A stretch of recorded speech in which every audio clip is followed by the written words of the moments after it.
Fala, Sexto. Tudo bom? Como é que vocês estão? Ontem a gente falou sobre as camadas da atmosfera, hoje vamos falar sobre chuva.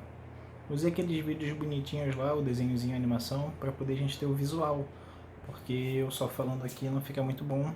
Não tem um quadro aqui em casa para poder fazer aqueles meus desenhos doidos, mas acho que tá dando para explicar bem para vocês. Desse tema, chuva, a gente no livro tem uma página que começa com os 3 tipos de chuva que acontecem aqui no Brasil. Então a gente vai estar falando dos 3 tipos que acontecem aqui com mais intensidade, com mais frequência, sobre os formatos que a água pode cair, que é o granizo e a neve. Então não é um tema muito difícil não, é só você entender um pouco as características de cada uma delas. Então o que eu sugiro? Anota o nome de cada uma, puxa aquelas setinhas doidas que eu vou fazendo e vai botando aquelas características que eu vou pontuando e que está no livro também.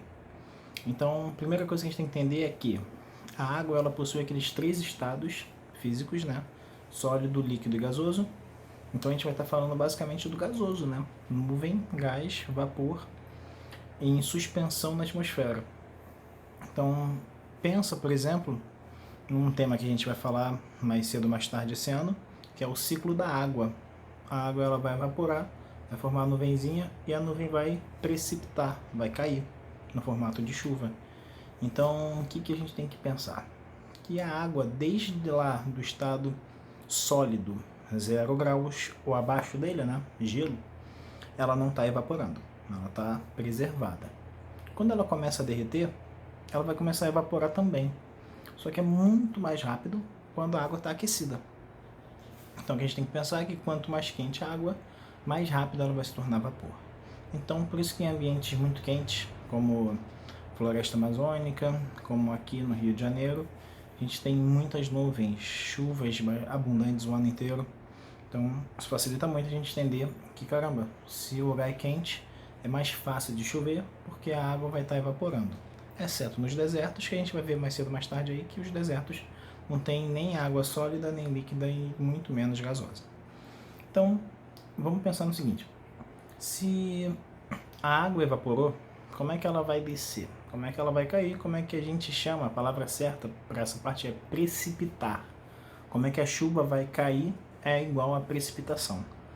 Então a precipitação ela acontece de 3 tipos. No livro está assim. Estou com o livro aberto aqui na minha cola. As chuvas frontais, primeiro tipo, são as mais comuns e resultam no encontro de 2 massas de ar com temperaturas e umidades diferentes. Olha só, eu falei para vocês num vídeo, acho que semana passada, sobre os fatores climáticos. E lembra que massas de ar é uma quantidade da atmosfera que está com uma característica de temperatura e também de umidade. Se eu tenho uma massa de ar quente e uma massa de ar úmida e elas se aproximam ou uma avança sobre a outra, acontece uma troca de temperatura entre elas.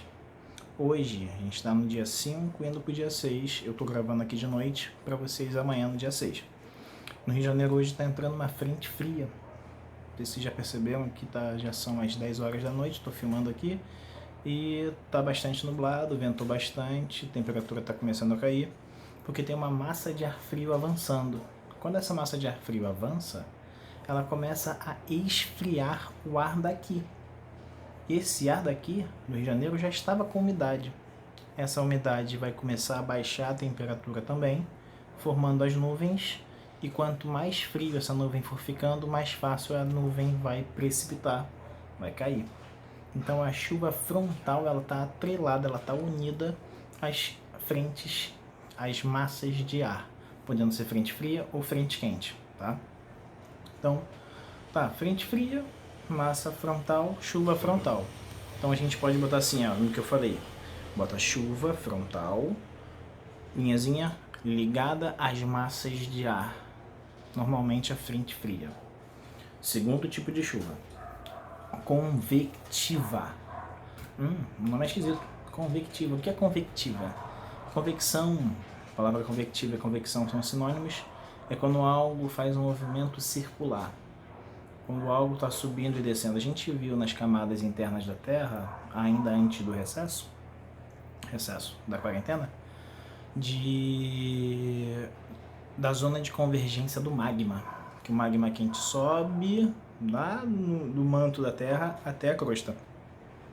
Mesma coisa, o ar quente sobe na atmosfera e o ar frio desce. Não é à toa que o ar-condicionado normalmente está instalado nas partes altas das salas, dos quartos. E quando o ar-condicionado está instalado na parte alta, é porque a temperatura fria, o ar frio que sai dele, vai começar a baixar.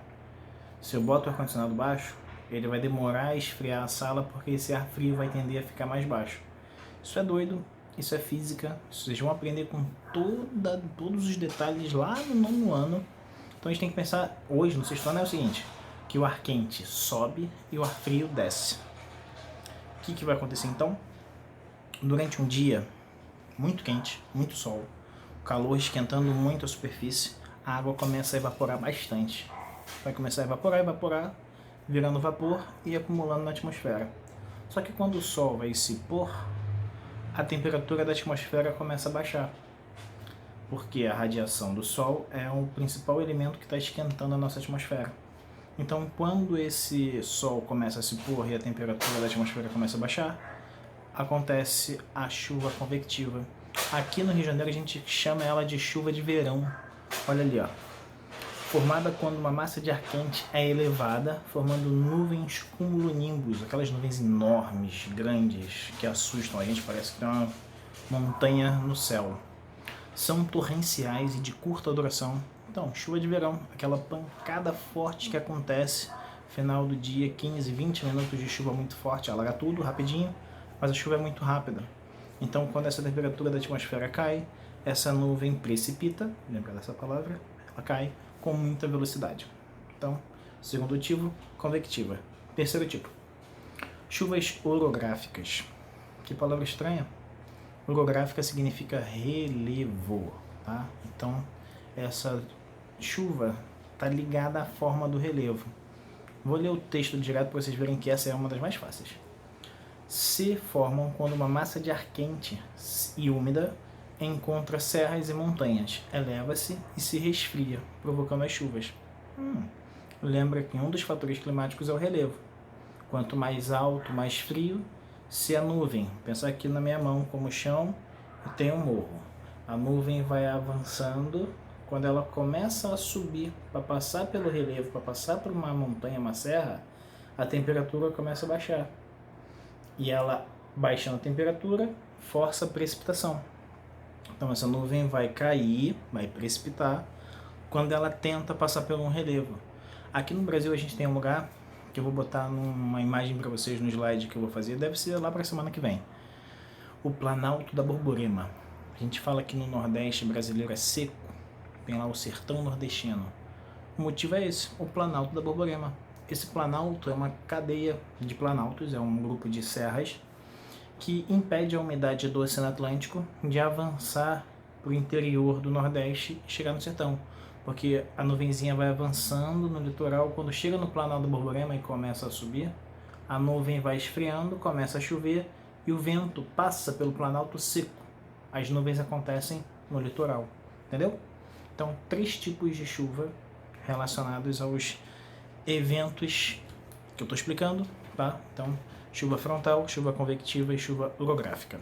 Agora, como que essa umidade, como que essa água vai descer? Temos o granito, tá certo isso?